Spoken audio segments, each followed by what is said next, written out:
বিসমিল্লাহির রহমানির রহিম। আসসালামু আলাইকুম সকল কৃষি উদ্যোক্তা ভাই এবং বোনেরা, দেশ এবং দেশের বাইরে থেকে যারা আমাদের আজকের এই প্রতিবেদনটি দেখছেন, আপনাদের সকলকে জানাই কৃষকের কথা নতুন পর্বে স্বাগতম। দর্শক বন্ধুরা, বরাবরের মতো আমরা কিন্তু আজকে চলে আসছি একটি ড্রাগনের জমিতে। তো আমরা যেটা লক্ষ্য করলাম, এই বর্তমান সময়ে কিন্তু এই ড্রাগনের ফুল আসছে। তো এই আপনাদেরকেও একটু দেখাই, এই হচ্ছে যে ফুলের আকার বা সাইজ। তো এই জমিটাতে আরও একটি জিনিস আমরা লক্ষ্য করছি যে এই প্রত্যেকটা গাছের বা ডুগার মাথা কিন্তু কেটে দেওয়া। তো এই সময়টি কি কি পরিচর্যা করছেন এবং এর কি কি কীটনাশক বা ছত্রাকনাশক ব্যবহার করছেন বা সার বা ওষুধ ব্যবহার করছেন, তো এই সম্পূর্ণ বিষয় নিয়ে আমরা আজকে আমাদের এই ড্রাগন চাষি ভাইয়ের সাথে কথা বলবো। তো সম্পূর্ণ প্রতিবেদন জুড়ে আমাদের সাথেই থাকুন এবং উপভোগ করুন আজকের এই ড্রাগন চাষের সম্পূর্ণ তথ্যচিত্র। তো চলুন আমরা কথা বলি আমাদের ড্রাগন চাষি ভাইয়ের সাথে।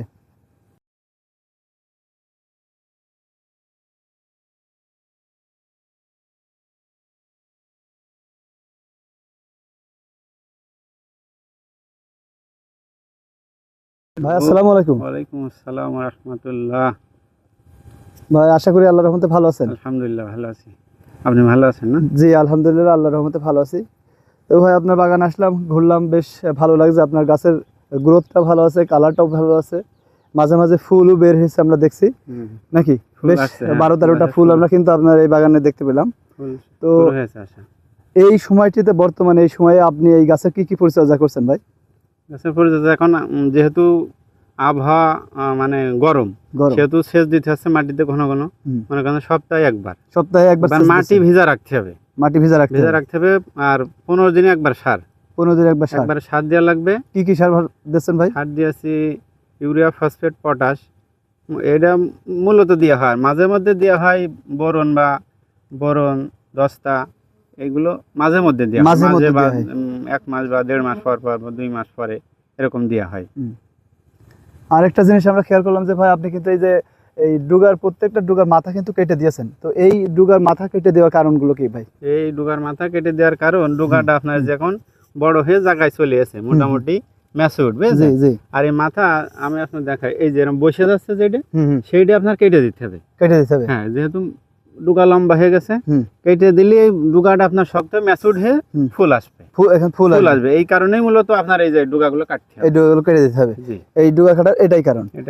আচ্ছা, এছাড়া আপনার গাছের যে কালার বা ছত্রাকের কোনো উপদ্রব নেই বা কোনো রোগ বালাই নেই, তো এই রোগ বালাই নেই বা এর জন্য কি কি ব্যবহার করছেন? এর জন্য আমি ছত্রাক দিই 15 দিন অন্তর অন্তর, কেমামিক্স আর প্রাউড, এটা আমি ব্যবহার করি। এটা মনে করেন যে সেগার যখন ছোট ছিলাম আমি তখন থেকে ব্যবহার করে আসছি। গাছ আল্লাহর রহমত কোনো রোগ বালাই নেই। এটা ডোজ কেমন দেন আপনি?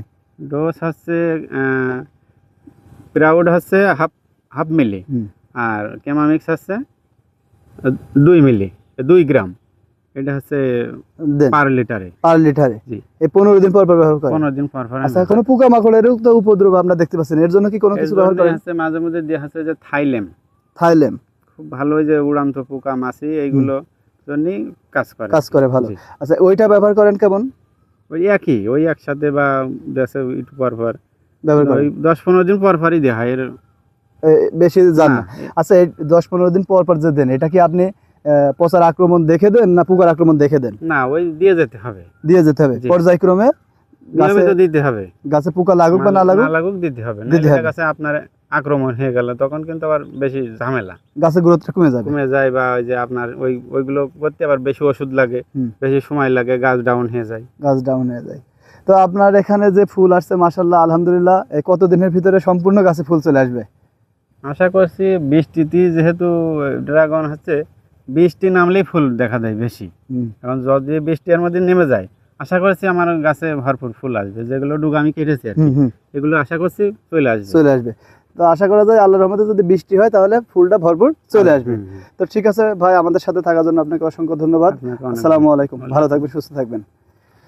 এই বর্তমান সময়ে প্রচুর তাপদাহ, তো এই সময়টিতে আমরা আমাদের ড্রাগন চাষি ভাইয়ের সাথে কথা বললাম। মোটামুটি এই সময়টিতে যে পরিচর্যাগুলো করা লাগবে সেইগুলো আপনাদের সামনে তুলে ধরার চেষ্টা করলাম। তো যারা ড্রাগন চাষ করেছেন, এই পদ্ধতিগুলো অবলম্বন করলে আপনারা সফল হতে পারেন আশা করি। তো সবার সুস্বাস্থ্য কামনা করে আমাদের আজকের পর্ব এখানেই শেষ করছি। সবাই ভালো থাকবেন, সুস্থ থাকবেন। আসসালামু আলাইকুম।